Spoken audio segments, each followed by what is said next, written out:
He bought the land to escape. No neighbors, no responsibilities, just wide skies and silence. But silence turned to whispers, and those whispers led him to the 5 women already living on his property, each over 6 feet tall, each with secrets carved into their bones. "You weren't just meant to own this land," the tallest one said. "You were meant to plant something much, much bigger." Before we dive in, let us know where you're watching from, and if stories like this keep you hooked, hit that subscribe button, because what happens next will challenge everything you thought you knew about family, legacy, and what it means to belong. Grant Holden had been on the road for 3 days when the land finally came into view. 80 acres of golden silence framed by open skies and rolling fence lines. Dust swirled up behind his truck as he slowed near the edge of the property, heart swelling with that strange, almost childlike hope. This was it. This was his reset. No more city noise. No more half-empty apartments or dead-eyed conversations in elevators. Just him, the dirt, and the work. He parked near the edge of the field, stepped out into the dry grass, and took his first real breath in months. But then he saw it. A fence. Rough-hewn cedar, built by hand and lined in a way that didn't match anything from the official survey maps. The real estate agent had said the southern acres were untouched, no development, no structures, no barriers. But here it was. A perfectly straight line of wood posts and braided wire stretching far into the distance. It wasn't old either. The cuts were clean, the wood still smelling of sap. Someone had built this recently. Grant furrowed his brow and followed the fence on foot, boots crunching across the dry soil. About 200 yards in, he saw them. 5 women, each of them standing in a semicircle near what looked like a vegetable patch. At first, he thought they were mirages. Their dresses fluttered like color-coded flags, red, blue, yellow, lavender, green against the harsh light. They were tall, all of them, striking in different ways. Hair braided or flowing loose, sun-darkened shoulders, hands calloused like people who worked the land every day. One of them turned at the sound of his steps. The others followed. Grant stopped walking. The tallest among them, blonde hair pinned back, a dirt-streaked apron tied over a lilac dress, stepped forward with unhurried calm. "You're on the wrong side of the fence," she said. "I own this land," Grant replied, his voice firmer than he expected. "No," she said simply. "You own paper. We own the roots." Behind her, a darker-skinned woman in a moss-colored dress folded her arms, her eyes narrowing. Another, the youngest looking with corn-blonde hair and sky-blue cotton on her shoulders, tilted her head in curiosity. They didn't look angry, but they weren't nervous either. That unsettled him more than if they'd yelled. Grant pulled the folded deed from his back pocket. "I bought this from Marlon Creed himself. Surveyed, stamped, registered." "We know," said the redhead in the crimson dress. Her voice was low, almost musical. "He told us you were coming." "Then why are you still here?" Grant asked. The woman in yellow finally spoke, her voice quiet, almost reverent. "Because you're not here to take the land. You're here to fulfill it." Grant's hand tightened around the deed. The wind shifted. Something about the way they stood there, unafraid, united, unblinking, made him feel like the one trespassing. Like this land had been waiting for him not to claim, but to submit to. And for the first time since he'd arrived, the silence didn't feel peaceful. It felt expectant. Grant didn't sleep that night. He tried. He'd unrolled his bedroll on the creaky floorboards of the cabin, lit a lantern, even cracked open one of the paperbacks he'd brought to help him detach from the world. But his eyes kept drifting to the window, to the fence line, to the 5 tall silhouettes that lingered just out of view but never fully left his mind. Morning came slow and blue. The cabin creaked with wind and heat. When Grant stepped outside, there were baskets on his porch, 3 of them, filled with eggs, tomatoes, and what looked like fresh bread still warm beneath cotton cloths. A note sat atop the middle basket. "For your strength today. You'll need it. Come when you're ready." It wasn't signed. Against his better judgment, Grant followed the same path back toward the fence. The same humming silence surrounded the fields, and the same fence, clean, deliberate, new, guided him straight toward the figures already waiting near the crops. "You came," said the blonde in lilac. Her tone was flat, but not unkind. "I didn't have much choice," Grant muttered. "Mind explaining why 5 strangers are living on land I paid for in full?" The woman in green, taller than him by an inch or two, smiled without mirth. "Because we've lived here since before you were born." "That's not possible," Grant shot back. "This land was marked abandoned for 15 years. No one's been here. Legally. She cut in. No one's been here legally. But we've never needed permission to stay rooted. He took a breath, trying not to let their size or confidence rattle him. Then who are you? The redhead stepped forward, dirt on her hands and a smudge on her cheek. We're the daughters of Abigail Creed, the woman who once ran this land before Marlon sold it off. Marlon never mentioned he wouldn't, said the one in yellow, whose soft voice had pierced him the day before. Because he never claimed us. Not in court, not on paper, but he made promises. To our mother, to us. Grant looked around at the land, the carefully maintained gardens, the irrigation lines, the goats behind hand-woven fencing. This wasn't squatting. This was stewardship. You're telling me Marlon Creed abandoned his own children? No, said the blonde. He raised us, fed us, trained us. But when the law came knocking, he signed it away. The land, the house, the story, all erased, and you just stayed. We don't leave what's ours, the green-dressed woman said. A silence settled between them, heavier than the last. These women didn't just live here, they belonged here. Rooted like the trees, patient like the wind. Grant felt like a gust that had blown in at the wrong time. You should have told someone, he said quietly. We did, said the blonde, her eyes cold now. We told the land, and it told us someone would come. Someone who could help us finish what was started. Finish what? Grant asked. The blonde stepped closer. The growing, the legacy, the line. His stomach turned. You're talking about children? No, she said softly. We're talking about giants. Grant didn't move. His legs were steady, but something inside him rattled like a tool in a loose box. The blonde, he still didn't know her name, stood close enough that he could see the fine sunlines around her eyes. She was maybe 30, maybe not. There was something timeless in her face, like the wind had been her mirror more often than any glass. What do you mean by giants? He asked, trying to keep his voice level. The green-dressed woman stepped in. Our mother used to say the land doesn't give what it doesn't trust. It won't grow without a promise of return. Grant looked between them. That's not an answer. The redhead tilted her head. It is, just not one you've earned yet. He opened his mouth to argue, then shut it. He knew when people were bluffing. He'd spent years in negotiations, bidding wars, legal meetings where smiles were knives, but none of these women were bluffing. Their confidence wasn't performance. It was generational. The one in yellow finally spoke. There are 5 of us, not sisters by age but by soil, each born here, each taller, stronger, and more tied to this place than most would understand. The blonde nodded. Our mother said we were made for the land, that it would keep giving us strength as long as we gave it back. She said one day, the man who would understand that balance would come, and when he did, we would know. You think that's me? Grant asked, incredulous. We don't think, said the redhead. We feel. He stepped back slightly. I didn't come here to join whatever this is. I came to farm, to be alone. Then why did you sign a deed from a man who vanished without a trace? The green-dressed woman asked. Why did the sale go through with no inspection, no neighbors, no county rep to greet you? Grant faltered. Because the price was too good, she finished. Because it was meant for you. You didn't buy this land, Grant. You were guided here. It felt absurd. All of it. 5 women who believed they were grown from the land. A missing man who sold a property with more ghosts than shingles. And now this idea that he wasn't just a buyer, but some kind of chosen? He exhaled slowly, glancing at the distant cabin where his gear still sat unpacked. I don't know what you expect from me, he said. The blonde smiled, not unkindly. Nothing. Yet. And if I leave? The redhead crossed her arms. Then the soil will wait again. But it won't wait forever. Something rustled behind them, giant corn stalks shifting without wind. A strange hum beneath his feet. The scent of turned earth, sharp and fresh, filled the air. You said your mother made you, Grant said quietly. What happened to her? The one in yellow lowered her gaze. She returned to the soil, not buried, not past. Returned. For the first time, Grant realized that this land wasn't just strange. It was alive.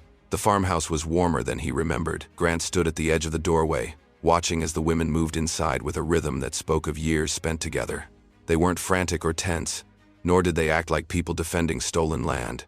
They simply moved with purpose, pouring water into clay pitchers, dusting off chairs, folding cloth napkins.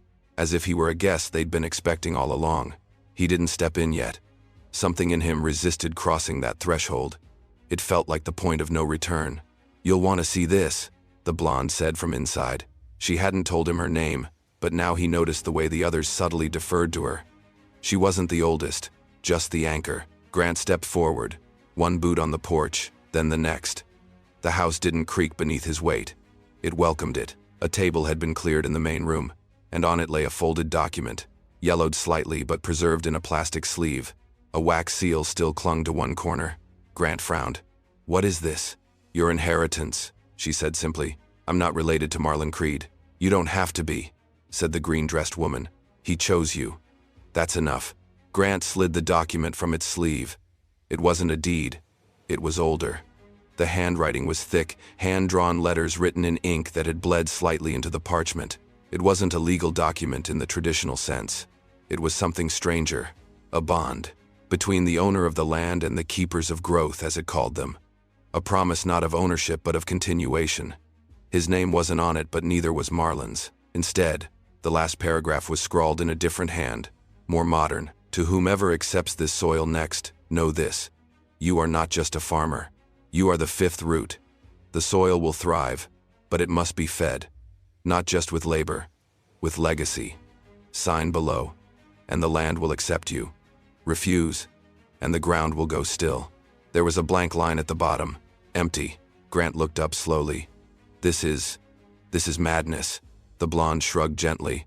"So is planting seeds and trusting they'll grow. Yet people do it every day.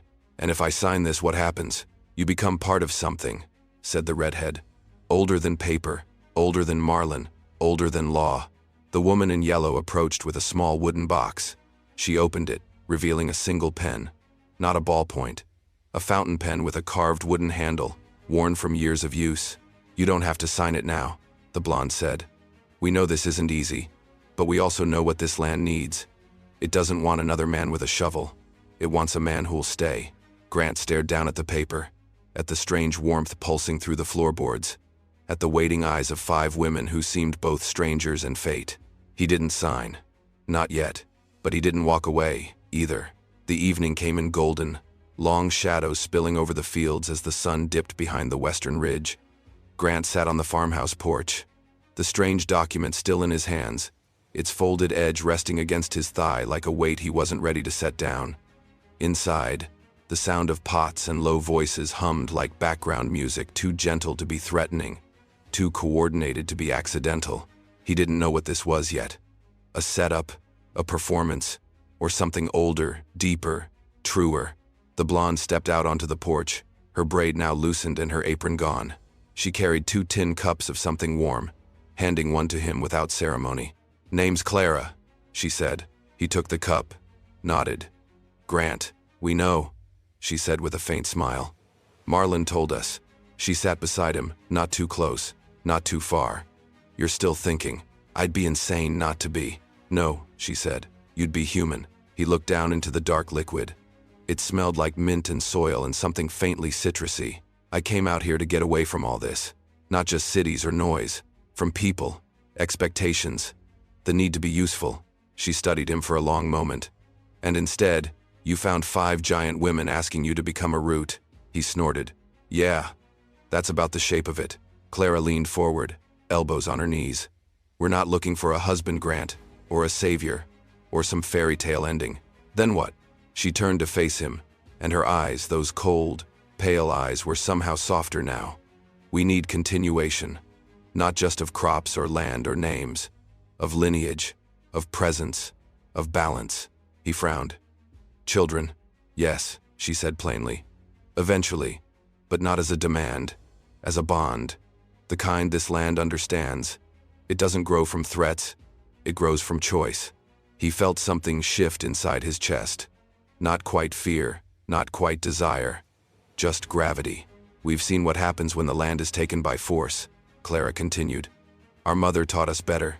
She said, don't wait for a man to make you whole. Wait for the one who listens to your silence." Grant looked at her carefully. "And if I don't want children?" She shrugged. "Then you'll be the first man to say so out loud. And the land will hear that truth, too. You're not going to force this? Do we look like women who beg? He smiled, despite himself. From inside, one of the others he thought maybe the redhead called Clara's name. She stood slowly. We'll be in the garden tonight, planting late roots before frost. He raised an eyebrow. You expect me to join? No, she said, stepping back inside. But we're hoping you want to. The door clicked gently behind her, and the smell of warm earth and dried herbs lingered in the air. For the first time in his life, Grant felt like staying might not mean giving something up. It might mean becoming part of something he never knew he needed. The moon hung low and wide as a dinner plate, casting pale light across the fields like frost. Grant walked slowly, following the dim flicker of lanterns placed at the edge of the soil, their glow bobbing like distant stars. The night was quiet, but not dead. It pulsed low, rhythmic, like a heartbeat under the earth. And with every step, that strange hum he'd felt earlier seemed to return, rising faintly through the soles of his boots. He reached the far side of the field where the land dipped slightly into a wide circular plot ringed with standing stones, no taller than his chest, but worn smooth from age and weather. The women were already there, barefoot, moving through the rows of towering stalks that swayed even without wind. Grant froze. These weren't normal crops. Some were taller than him, their stalks thick and red-veined, with heads that looked more like seed pods than grain. Others shimmered faintly in the moonlight, their leaves silver-edged and soft, like fur. The air smelled of rain and iron and something sweet he couldn't name. Ruth, the redhead, looked up as he approached. She was barefoot too, her feet sinking slightly into the soft soil, her dress stained with earth. You came. I wasn't going to, he admitted. But I needed to see. Clara stood up from a furrow a few rows over, brushing soil from her palms. This is the real inheritance. Grant looked around, mystified. What are you growing here? Hybrids, said the woman in green Jessa. He remembered now. Some passed down for generations. Others we found. Or they found us. They're not for sale, Clara added. Not for trade either. They're for the land. For us. Grant stepped carefully between rows, studying the plants. They don't look natural. They're not, said Ruth, stepping beside him. At least not to anyone who's only ever seen what grocery shelves offer. Jessa ran her fingers along one of the glowing stems. These crops grow in cycles. Some take 7 years. Others only grow after a new root has joined the soil. He turned sharply. What's that supposed to mean? It means the land responds to presence, Clara said, not unkindly. Commitment, intention. That's why Marlon couldn't grow these after he disconnected. Why they shriveled when he gave up. Grant stood there in silence, surrounded by plants that seemed to listen. Breathe. Watch. The hum under his feet was stronger now, like the earth knew he was there. You think if I stay, they'll grow again? He asked. They already are, Ruth said softly. They started pulsing again the moment you walked the fence. And Clara approached, a dirt-covered bulb in her hand. It pulsed faintly, like something alive. She offered it to him. Plant it, she said. Not because we asked, because the land did. His hand closed around it, warm and firm. Not a seed, not quite a root, something in between. He knelt and dug. The bulb sat in the soil, buried beneath inches of earth warmed by his hands. Grant stared at the spot a moment longer, not sure what to feel, only knowing that something had just shifted. Not in the ground. In him, the women didn't clap, they didn't cheer. They simply nodded, as if confirming a quiet truth already spoken. Clara handed him a cloth to wipe his hands. Her eyes lingered on his face as he cleaned the dirt from his fingers. Now you felt it, she said. Grant didn't ask what she meant. He had. They walked back in silence, the women separating like petals from a stem, each peeling off toward different rooms in the farmhouse as they entered. The air smelled like lavender and ash. Something had been burned in the hearth. Something herbal, maybe ritualistic. Grant turned to leave, but Clara touched his shoulder gently.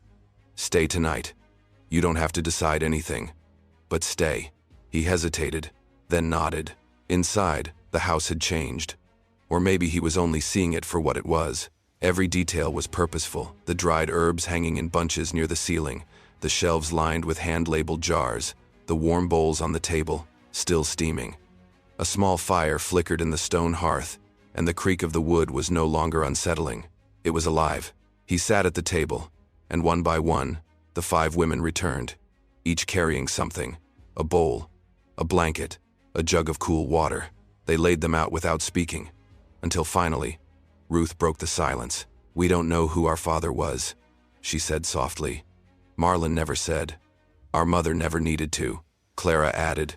"But she told us the land would send someone, not to replace him, to join us." "You think this place is alive," Grant said. "We know it is," said Jessa, the woman in green.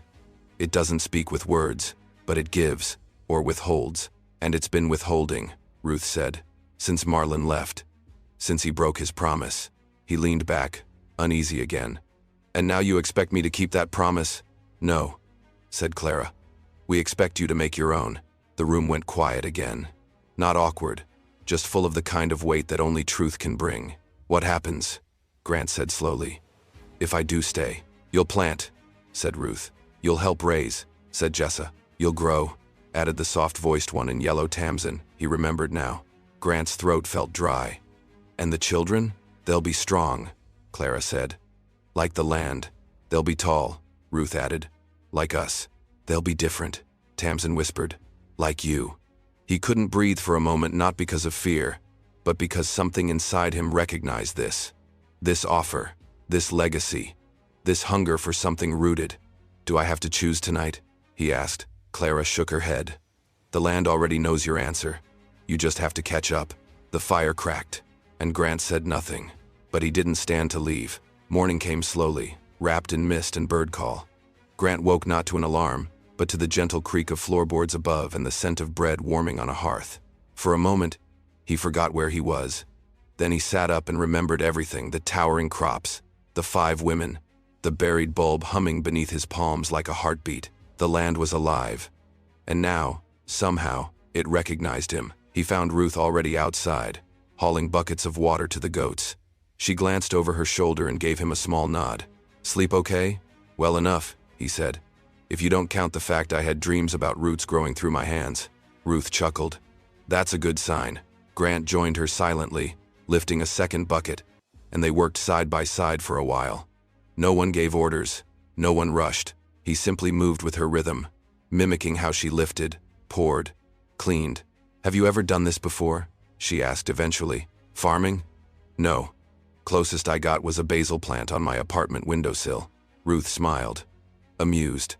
"It's not just about planting. You'll need to learn about balance, cycles, listening.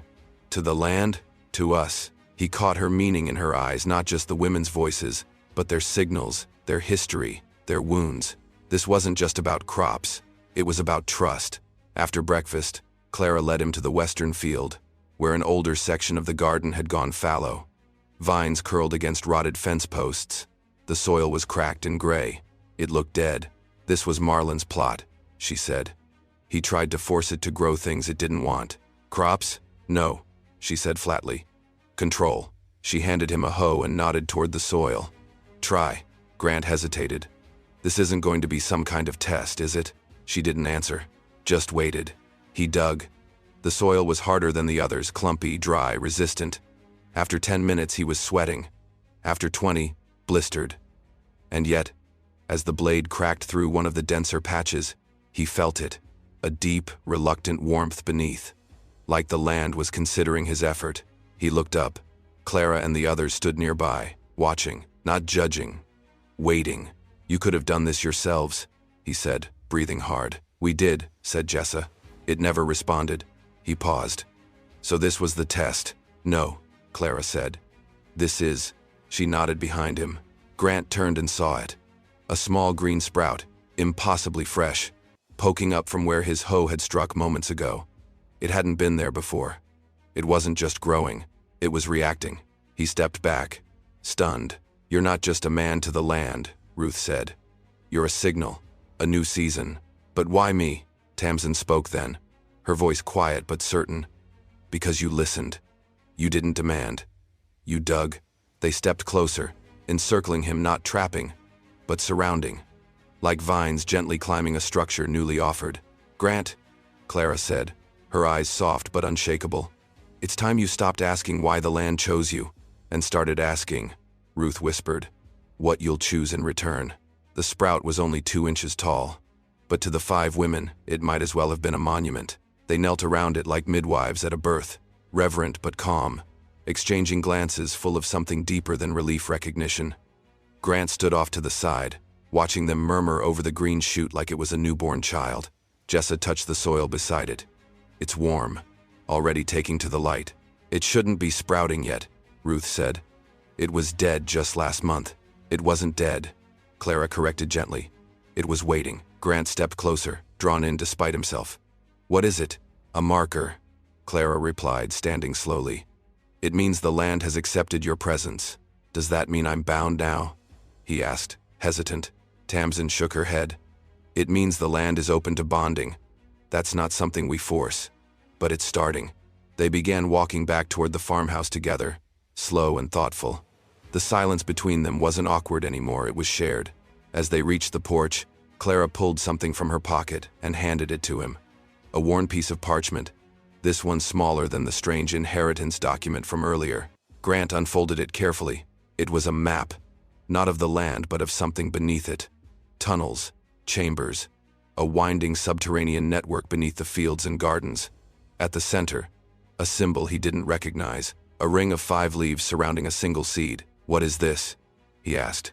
It's the root bed, Jessa said, where our mother gave birth to each of us. In the ground, Grant's brow furrowed. That's not possible. It's not conventional, Ruth corrected. But possible, more than you know. Tamsin pointed at the center. This is where the real growing happens, where legacy starts, not in beds, in bond. Grant let the map fall slowly to his lap. You keep talking about legacy like it's already decided, that I'm just part of a cycle. Clara crouched down in front of him, eyes meeting his. You're not a cog, Grant. You're a branch. The tree will bend for you, but it needs your roots to go deep. He searched her face, desperate to find some trace of manipulation, of illusion, but there was none. Only truth, earned, weathered, unwavering. And the babies you keep hinting at? He asked quietly. They'd be, what? Children? Seeds? More daughters like you? No, Clara said. They'll be more than us. Taller, stronger, kinder, if we're lucky. Not just ours, Ruth added. Yours, in every sense. This land doesn't grow things that don't belong. That includes people. Grant felt the gravity of it then, not just the idea of fatherhood, but of being chosen not for his bloodline, but for his willingness to plant roots in something wild, strange, and undeniably alive. You don't need a man, he said. Clara smiled. No, but this land, this future, it wants you. He closed his hand over the map, and for the first time since he arrived, he wasn't afraid. The door was already open. Grant stood in the hallway of the farmhouse, staring at the room that hadn't been there before. Not really. 4 doors had always lined the upper floor, each claimed by one of the women. The 5th room used for storage or left closed. But tonight, something had changed. The room had been cleared. Fresh linens tucked tight on the bed, a basin of warm water steaming on the nightstand, a small woven rug underfoot, and on the pillow, a seed. No one had said a word about it at dinner. They had simply eaten together goat stew, squash bread, preserved pears, sharing quiet conversation about irrigation plans, fence repairs, and how the east field might be ready for sprouting the strange red-stemmed plants next week. No pressure, no seduction, just a rhythm, an invitation to step fully into the life already forming around him. He stepped into the room, his boots creaked against the floorboards. The seed glinted faintly in the lamplight, curved like a teardrop, the color of bronze. He picked it up. It was warm, alive. Behind him, he heard soft footsteps. He turned. Clara stood in the doorway, no longer wearing the practical apron and work dress. She wore something simpler now, loose cotton, bare feet, braid undone. Her arms were at her sides. Her eyes met his without hesitation. The room is yours, she said, whether you stay one night or for the rest of your life. He didn't answer yet. She stepped in slowly, past the threshold. I want you to understand something, she continued. We didn't choose you because we were desperate. We chose you because you listened. You saw us. You didn't just take the land. You let it take you. He swallowed hard. And if I'm not ready for all of it, the children, the responsibility, she smiled. Then we wait. The land waits. That seed doesn't sprout unless you press it into the earth. The other women appeared then, Ruth, Jessa, Tamsin, and the quiet one, Lark. whose voice he hadn't even heard until now. "You made space," Lark said gently. "Now we've made space for you." Grant turned slowly, taking in the room.